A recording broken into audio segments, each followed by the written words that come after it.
Apri Cristiano. Sì, apri.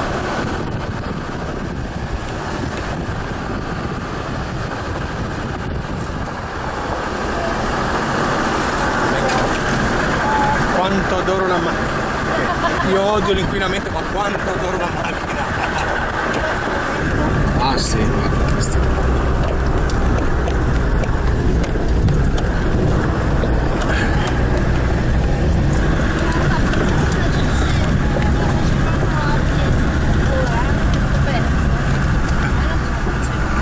Io dormivo giù, facevo il bivacco giù, giuro. Allora Fabrizio, raccontaci un po' il territorio. C'è il Kenya, quindi ti parli del Kenya? No, dove siamo, chi siete, cosa fate? Questa è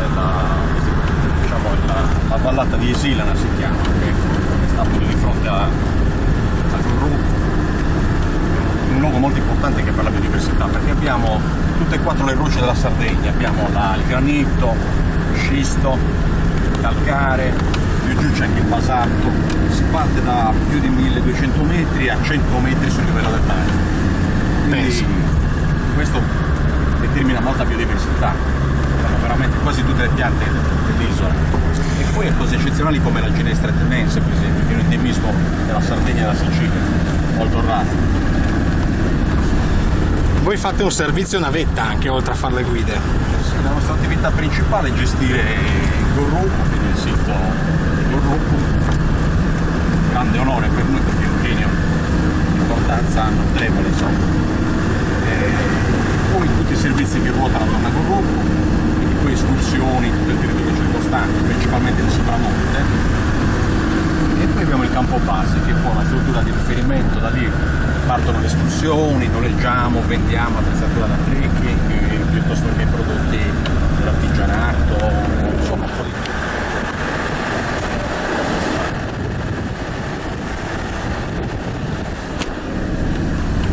E adesso stiamo andando in jeep, facciamo un trasferimento per... Adesso stiamo praticamente, questo percorso è quello che consente di faticare di meno, infatti oggi a Gurrupu può andare chiunque praticamente, con questa soluzione qua della jeep stiamo portando anziani, bambini, insomma chiunque, o anche semplicemente chi non vuole fare una camminata, capito? Quindi è abbastanza facile, si può andare e tornare con la jeep, cioè fare questo avvicinamento, e poi restano questi 2,5 km senza grande dislivello per arrivare a Gurrupu, fino a Gurrupu.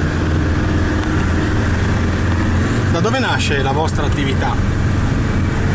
Ma entrambi, sia io che il mio socio, che siamo quelli che qui hanno preso l'iniziativa, abbiamo sempre avuto passione per l'escursionismo, facevamo tutt'altro prima, però abbiamo sempre fatto escursioni da quando eravamo ragazzini, proprio andavamo a dormire addirittura in montagna. Abbiamo visto poi che per il nostro paese, per Ursulei, questa è una grande opportunità, perché abbiamo un territorio, ce lo dicono tutti, insomma, veramente che rappresenta un unicum, con Gurrupu, ma non solo, c'è molta natura, molta cultura, un paese molto conservativo. Proprio da poco stavamo parlando che è un po' un paese dei primati. Adesso recentemente la Federazione Speleologica Sarda ha finito una ricerca nel sistema carsico di Suparo, e sono arrivati a, se non vorrei sbagliare, a circa 70 e passa chilometri, mi sembra. Hanno scoperto che c'è la grotta più lunga d'Italia. Poi abbiamo il canyon più grande d'Europa, Gurrupu, con i suoi 500 metri di livello. Recentemente è stata individuata una Vitis silvestris, cioè un vitigno selvatico, che viene considerato forse, se non il più vecchio d'Europa, del mondo. Abbiamo il primato, insieme ad altri paesi dell'Ogliastra, della longevità femminile mondiale, a livello mondiale. Quindi insomma c'è da lavorare tanto, insomma. Cosa troveranno le famiglie e i bambini venendo nella vostra attività? Beh, Gurrupu è un luogo che ormai lo stiamo testando, perché stiamo lavorando da 7 anni, che ai bambini piace moltissimo, soprattutto entrare dentro il canyon, quei grandi massi bianchi, fa impazzire letteralmente i bambini che saltano da un sasso all'altro. Poi, contrariamente a quanto si può immaginare, è una meta che può essere visitata anche d'estate, perché c'è sia l'acqua da bere, c'è acqua fresca, c'è la sorgente, che sia delle pozze d'acqua. Queste pozze d'acqua consentono anche di farci il bagno nelle giornate calde d'estate. Poi dentro il canyon c'è fresco, perché il canyon è molto stretto, quindi non c'è di tutti, non batte mai il sole. Quindi d'estate basta uno camminare negli orari di punta, magari dalle 11 alle 4, alle 5 del pomeriggio, e l'escursione è assolutamente.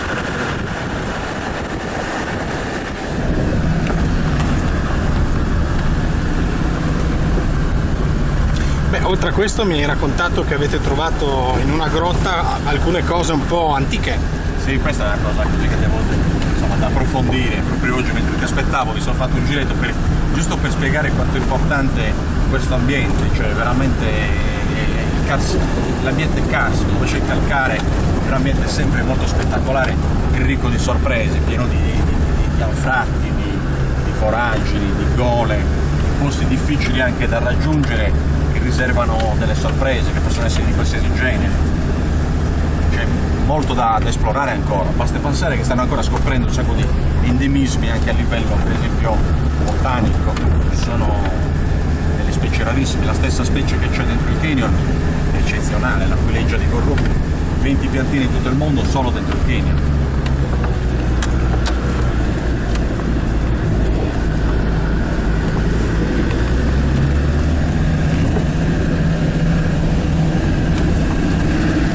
Come fa una famiglia tipo a mettersi in contatto per organizzare la sua vacanza con voi?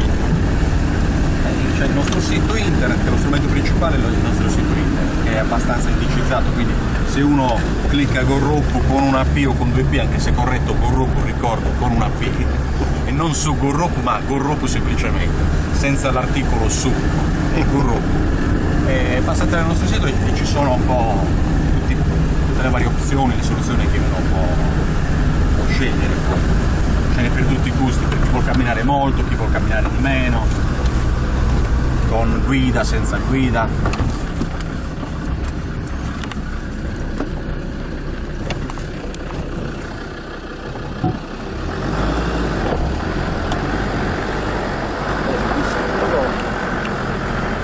Il microfono, vabbè, non ti tagliare. Il microfono ce l'ha la camera. Sente tutto, guarda. Di sicuro chi visita Gorrup conosce un po' il cuore della Sardegna, cioè la parte più selvaggia, dove la natura si esprime poi in maniera così sublime, imponente della Sardegna, e completa, diciamo, la sua vacanza in Sardegna, cioè scopre che la Sardegna non è soltanto mare, ma appunto anche interno, con tutto ciò che l'interno può offrire. È un luogo importante che per noi sardi, a prescindere, molti sardi adesso lo stanno riscoprendo. Gorrup è un luogo importante perché non è solo un monumento naturalistico, un monumento geologico, ma anche un po' un monumento storico, culturale. È un luogo ricchissimo di leggende, di storie incredibili, che noi stiamo poi recuperando intervistando molti anziani. Infatti stiamo per preparare una monografia che tratterà Gorrup a 360 gradi, quindi tutti gli aspetti, dagli aspetti geologici a quelli legati alla fauna, alla flora e anche a tutti gli aneddoti, le storie, perché l'uomo ha abitato Gorrup dalla preistoria. Era certamente in epoca preistorica un luogo sacro, sia per la presenza dell'acqua che è appunto luoghi in genere dove la natura si esprime in maniera così sublime e così imponente. Per le civiltà, per le culture primitive erano dei luoghi sacri, luoghi di culto. Infatti sono ancora gli anziani che addirittura parlano di queste leggende, che parlano del Samama de Gorrup, che sarebbe il mostro che dimora dentro il canyon, che è verosimile che questa Samama de Gorrup fosse l'antica divinità pagana, con la cristianizzazione è stata messa in cattiva luce.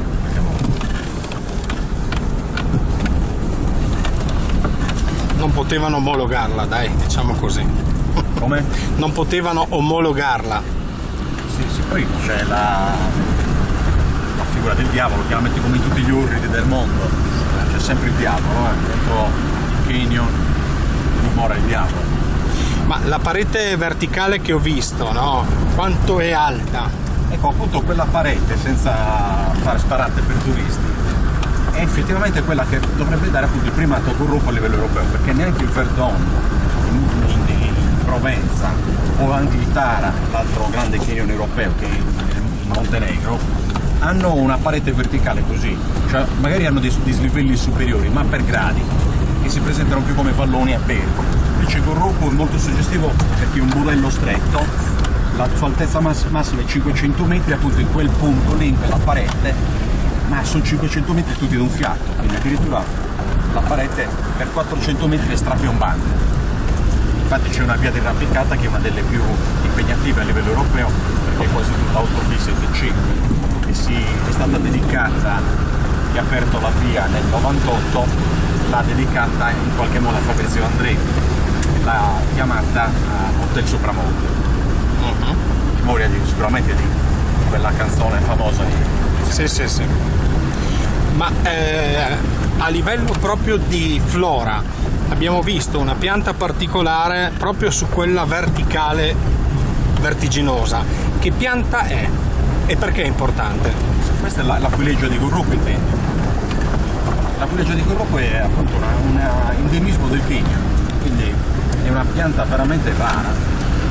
Stiamo parlando di 20-25 piantine al mondo, tutte lì, che è inserita nella lista rossa delle specie a rischio di estinzione del Mediterraneo.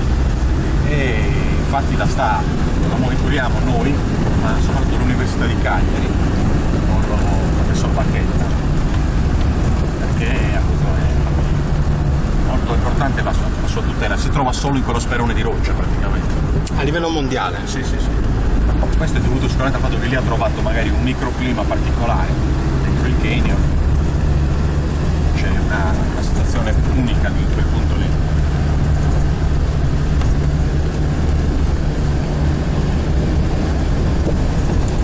Adesso stiamo salendo praticamente dal fiume, dal punto in cui intercettiamo quel sentiero con la jeep, stiamo salendo al campo base Gurrup, che è appunto la nostra base logistica.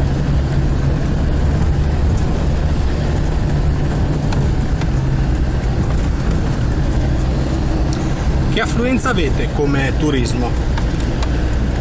Nel canyon? Sì, nel come società. Abbiamo iniziato che c'erano circa 5.000 visitatori all'anno, adesso quest'anno abbiamo osservato un incremento notevole, probabilmente siamo anche sopra i 15.000 adesso. Ma secondo te perché? Cosa è successo? Perché Gurrup appunto non ha bisogno di presentazione, cioè tu stesso l'hai visto, insomma è veramente grandioso, è un luogo selvaggio, poi non è impattato anche rispetto ad altri siti come simili a Gurrup.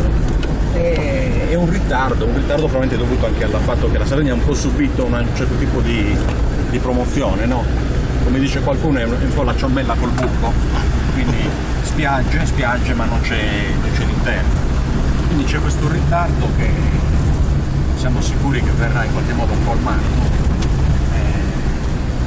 Poi serve anche poi per destagionalizzare il cosiddetto problema della destagionalizzazione dell'attività turistica in Sardegna è fondamentale un sito come Gurrup. Infatti noi lavoriamo praticamente 8 mesi all'anno, lavoriamo dalla seconda metà di marzo alla prima metà di novembre, soprattutto con turisti nord europei, principalmente tedeschi, ma anche molti francesi, comunque nord europei. Di venire non c'è bisogno, non ci piacciono le parole, ci piacciono i fatti, quindi voi venite a colpo sicuro, a Gurrup vi divertite sicuramente. Gurrup è oggettivamente un luogo spettacolare.